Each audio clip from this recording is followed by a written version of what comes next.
Oi galera, tudo bom? Aqui é a professora Mirelle de Geografia e na aula de hoje nós vamos falar sobre a geografia da indústria, tratando das principais classificações, identificando dentro de qual setor da economia está o processo industrial, o que é esse processo industrial, qual a classificação das indústrias, os fatores locacionais que fazem com que alguma indústria se instale em algum lugar e, por fim, a relação desses fatores com as revoluções industriais que já aconteceram.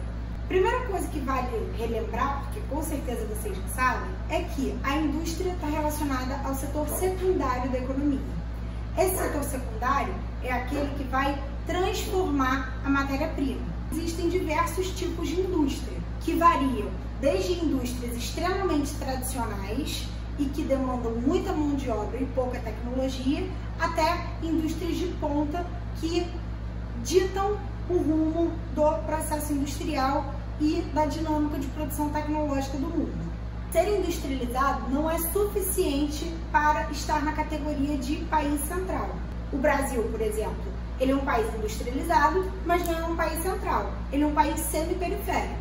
Então, o que vai diferenciar um país industrializado central de um país industrializado semi-periférico?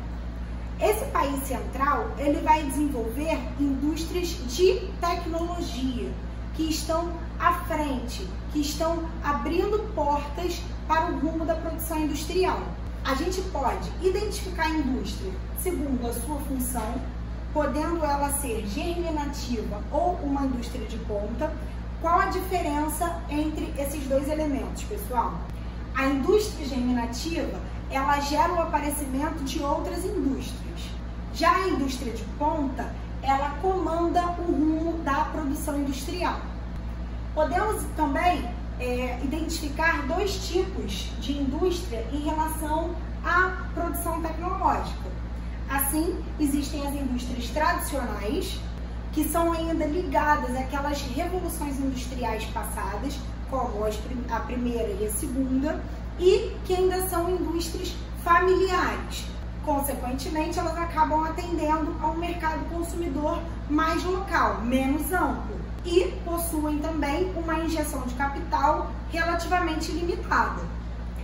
Por outro lado, existe a indústria dinâmica, que possui intensos investimentos de capital, geralmente financiados por sociedades anônimas. Podemos diferenciar também as indústrias em dois tipos quando a gente fala de aplicação de recursos: em indústria de capital intensivo e indústria de trabalho intensivo. Se vocês observarem, gente, essas categorias elas vão acabar dialogando, porque uma indústria de capital intensivo é aquela que tem elevado investimento de capital, então ela investe em robótica e em tecnologia. Essa robótica acaba deixando a mão de obra ociosa, consequentemente gera desemprego estrutural e não absorve tanta força de trabalho quanto a de trabalho intensivo, que tem a maior parte do capital investido na mão de obra.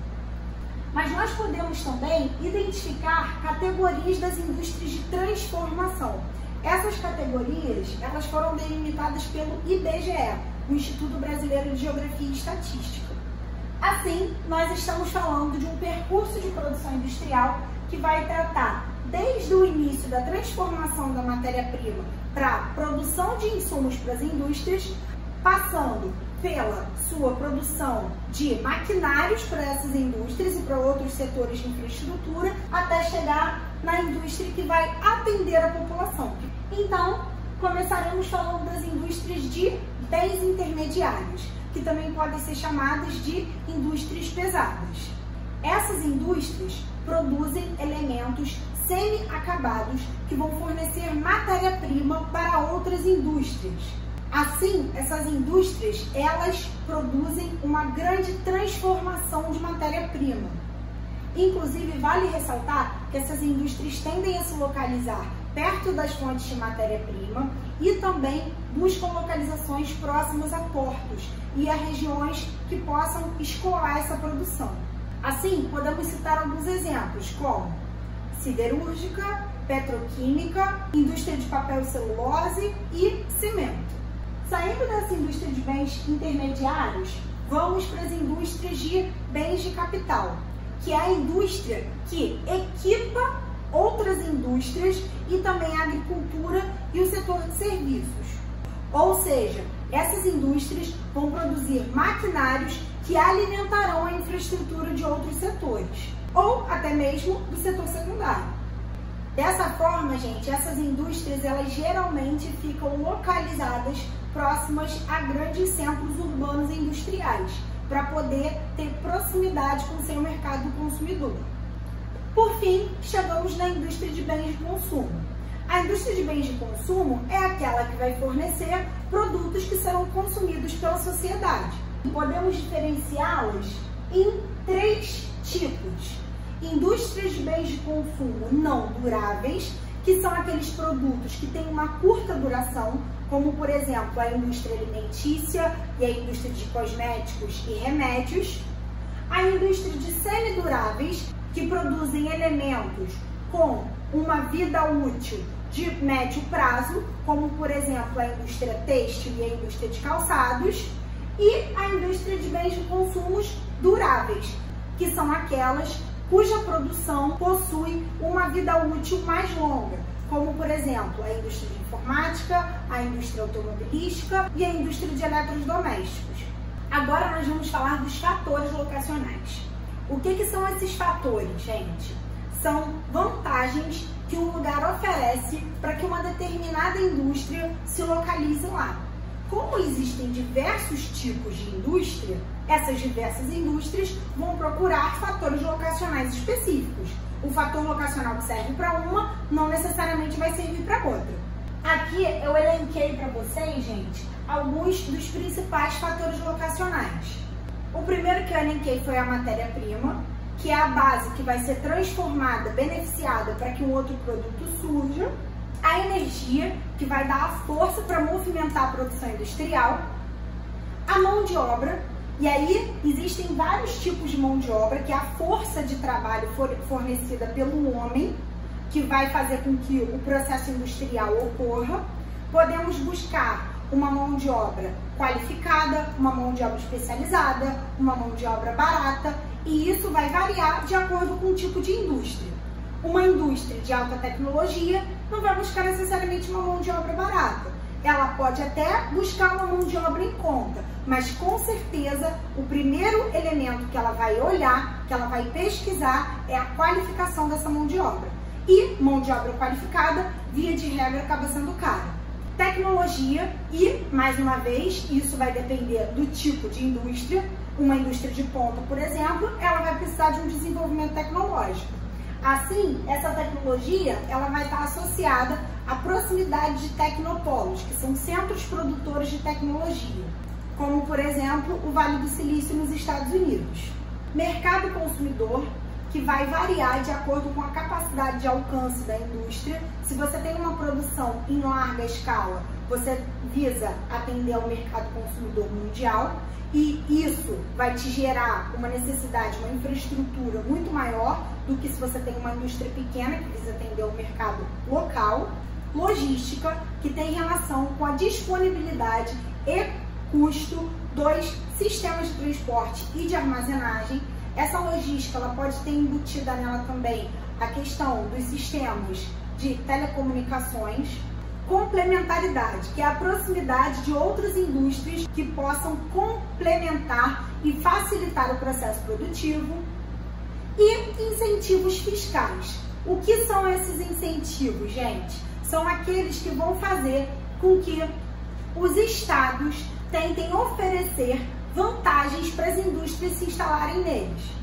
Isso pode variar desde a isenção ou abatimento de um imposto até a concessão de um espaço para que o processo industrial ocorra sem nenhum tipo de custo, sem ter que pagar aluguel. Agora, nós vamos apontar os principais fatores locacionais de cada uma das 3 revoluções industriais. A primeira revolução, ela ocorreu no final do século XVIII. Podemos identificar diversos elementos muito importantes para essa primeira revolução industrial ter acontecido, especialmente na Inglaterra.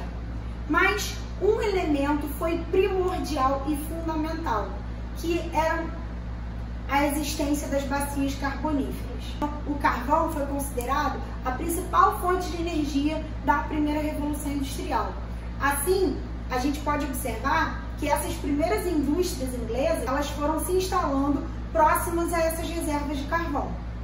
Nem pensem em transporte de carvão, por dois motivos. Transportar carvão é muito custoso pelo fato dele ser uma rocha, e na época o sistema de transporte ele não era desenvolvido como é hoje em dia. Então era praticamente inviável essa possibilidade. Mas a gente percebe que a segunda revolução ela já trouxe uma modernização nos sistemas de transporte e também trouxe novas fontes de energia, como por exemplo o petróleo e a eletricidade. Por que o petróleo ele se tornou mais utilizado do que o carvão? Por alguns motivos. O primeiro deles é que o potencial energético do petróleo é maior que o do carvão. O segundo, gente, é que o petróleo ele é mais fácil de ser transportado do que o carvão. No início do século XX, surgem os navios petroleiros e os oleodutos, que vão facilitar o deslocamento dessa fonte de energia e que vai fazer com que, a partir de então, as indústrias não precisem se concentrar necessariamente ao lado das reservas fornecedoras de energia. Assim, gente, essa segunda revolução industrial, ela vai trazer o desenvolvimento da indústria petroquímica, que significa o crescimento das indústrias de bens intermediários. Vale ressaltar também que, com o passar do tempo, a logística ela passa a se tornar cada vez mais importante, a partir do momento que as indústrias elas vão querer uma maior mobilidade espacial, tentando reduzir seus custos e ampliarem seus mercados consumidores. Portanto, gente, até a terceira revolução técnico-científica e informacional, a gente percebe uma preocupação muito grande da proximidade entre indústria e mão de obra e mercado consumidor, fazendo com que esses fatores fossem, inclusive, essenciais para o desenvolvimento das cidades e para o aumento da concentração da população urbana nesses centros que vão surgir associados às indústrias.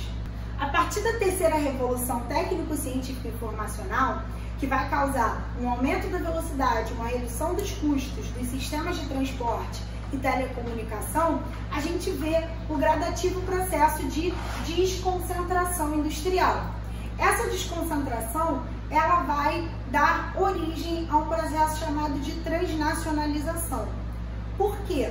Porque agora as indústrias elas vão procurar novos fatores locacionais que barateiem os seus custos e aumentem suas margens de lucro.